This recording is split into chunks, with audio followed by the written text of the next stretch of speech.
நேயர்களுக்கு அன்பும் நன்றிகளும். ஆபரேஷன் சிந்தூர் விவகாரத்தில் விஸ்வகுரு மோடியா ட்ரம்பா 15வது முறை மோடிக்கு நோஸ்கட் விழுந்ததைத்தான் இந்த வீடியோவில் பார்க்க போறோம். அழகன் படத்தின் கிளைமேக்ஸில் இந்த பக்கம் மம்முட்டியும் அந்த பக்கம் பானுபிரியாவையும் சேர்க்க 2 டீம்கள் முயலும். அதுபோல ஒரு டெலிபோன் உரையாடல் மோடிக்கும் ட்ரம்புக்கும் இடையே நடந்திருக்குமோ என்ற சந்தேகம் ஆபரேஷன் சிந்தூர் விவகாரத்தில் எழுந்திருக்கு. G7 உச்சி மாநாட்டுக்காக கனடா சென்ற மோடி அங்கே ட்ரம்பை சந்திக்க முடியவில்லையாம். அதனால் அங்கிருந்தபடியே ட்ரம்பை மோடி தொலைபேசியில் தொடர்பு கொண்டு பேசினாராம்.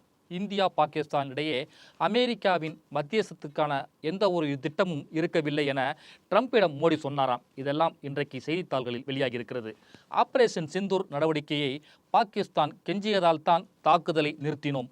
ஆபரேஷன் சிந்தூர் நடவடிக்கையில் எந்த மட்டத்திலும் இந்தியா அமெரிக்கா வர்த்தக ஒப்பந்தம் குறித்து எந்த ஒரு விவாதமும் நடக்கவில்லை.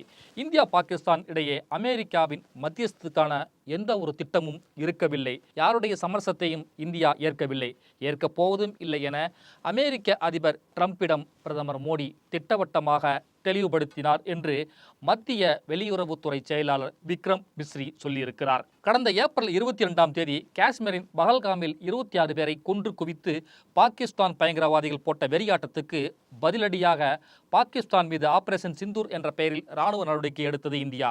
இந்த அதிரடியில் பாகிஸ்தானிலும் ஆக்கிரமிப்பு காஷ்மீரிலும் உள்ள பயங்கரவாதிகளின் 9 முகாம்களை இந்திய போர் விமானங்கள் குண்டு வீசி அழித்தன. பதிலுக்கு பாகிஸ்தான் காஷ்மீர் முதல் குஜராத் வரையில் உள்ள இந்திய எல்லையோர பகுதிகளில் ட்ரோன்கள் மற்றும் ஏவுகணைகளை கொண்டு தாக்கியது. கடந்த மே 4ஆம் தேதி தொடங்கி சண்டை 10ஆம் தேதி முடிவுக்கு வந்தது. இந்த நிலையில் சண்டை நிறுத்தத்தை அமெரிக்க அதிபர் ட்ரம்ப் முதலில் அறிவித்தார். அத்துடன் இரு நாடுகளுக்கும் இடையான சண்டை நிறுத்தத்துக்கு நான் தான் காரணம், வர்த்தகத்தை பயன்படுத்தி போரை நிறுத்தினேன் என தம்பட்டம் வேறு அடித்தார் ட்ரம்ப். இப்படி ட்ரம்ப் ஒரு முறையில் பல முறை பொதுவெளியில் சொல்லியிருக்கிறார். ஆனால் பிரதமர் மோடியிடம் மயான அமைதி. ட்ரம்ப் கருத்துக்கு மோடி பதில் அளிக்காத நிலையில அதிகாரிகள் மட்டத்திலிருந்து மட்டுமே ட்ரம்பின் அறிவிப்பை இந்தியா மறுத்தது. ஆனாலும் ட்ரம்ப் அடங்கவில்லை. போரை நான் தான் நிறுத்தினேன் என மீண்டும் சொல்லிக்கொண்டே இருந்தார். இந்தியாவின் நடவடிக்கையில் 3வது நாடு தலையிடுவதை எப்படி அனுமதிக்கலாம் என மோடி அரசை எதிர்க்கட்சிகள் வசைபாடினார்கள். ஆனாலும் மோடி வாய் திறக்கவில்லை. இந்த நிலையில தான் G7 உச்சி மாநாட்டுக்காக கனடா சென்ற மோடி அங்கே ட்ரம்பை சந்திக்க முடியவில்லை. அங்கிருந்தபடியே ட்ரம்பை மோடி தொலைபேசியில் தொடர்பு கொண்டு பேசினார். அப்போதுதான் இந்தியா பாகிஸ்தான் இடையே அமெரிக்காவின் மத்தியஸ்தத்துக்கான எந்த ஒரு திட்டமும் இருக்கவில்லை என மோடி பேசியதாக செய்திகள் வெளியாகின. மோடி ட்ரம்பிடம் பேசிய விஷயத்தை தான் மத்திய வெளியுறவுத்துறை செயலாளர் விக்ரம் மிஸ்ரி சொன்னார். ஆனால் ட்ரம்ப் என்ன ரியாக்ஷன் காட்டினார் என்பதை அவர் சொல்லவில்லை. மோடி 35 நிமிடம் தொலைபேசியில் பேசிய பிறகும் ட்ரம்ப் தனது கருத்தை மாற்றவில்லை. அணு ஆயுத நாடுகளான இந்தியா பாகிஸ்தான் போரை தானே நிறுத்தியதாக மீண்டும் தம்பட்டம் அடித்தார்.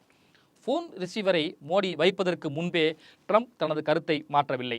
போரை தானே நிறுத்தியதாக மீண்டும் சொன்னார். அதன்படி பார்த்தால் 15வது முறையாக ட்ரம்ப் சொல்லியிருக்கிறார். கடந்த 38 நாட்களில் 15வது முறையாக இதனை சொல்லியிருக்கிறார் ட்ரம்ப். மோடி பலவீனமான பந்துகளை போட்டுக்கொண்டே இருந்தால் ட்ரம்ப் செஞ்சுரி போடுவார் போல. இந்தியா பாகிஸ்தான் தாக்குதல் நிறுத்தத்தில் அமெரிக்காவிற்கு பங்கில்லை என்று ட்ரம்பிடம் மோடி சொன்னது பொய்யானது. அமெரிக்க தலையீடு குறித்து ட்ரம்பிடம் மோடி பேசினார் என்றால் போரை நிறுத்தியதாக முதலில் ட்ரம்ப் அறிவிக்க வேண்டியதன் அவசியம் என்ன? இதன் பிறகுதான் இந்தியா பாகிஸ்தான் இடையே நடக்க இருந்த அணு ஆயுத போரை தடுத்து நிறுத்தியதற்காக ட்ரம்புக்கு அமைதிக்கான நோபல் பரிசு தர வேண்டும் என்று பாகிஸ்தான் இராணுவ தளபதி ஆசிம் முனீர் வேண்டுகோள் விடுக்கிறார்.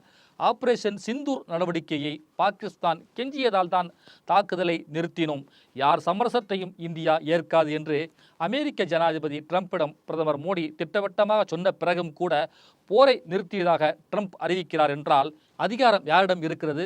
விஸ்வகுரு மோடியா ட்ரம்பா என்பதை கமெண்ட்ல சொல்லுங்க.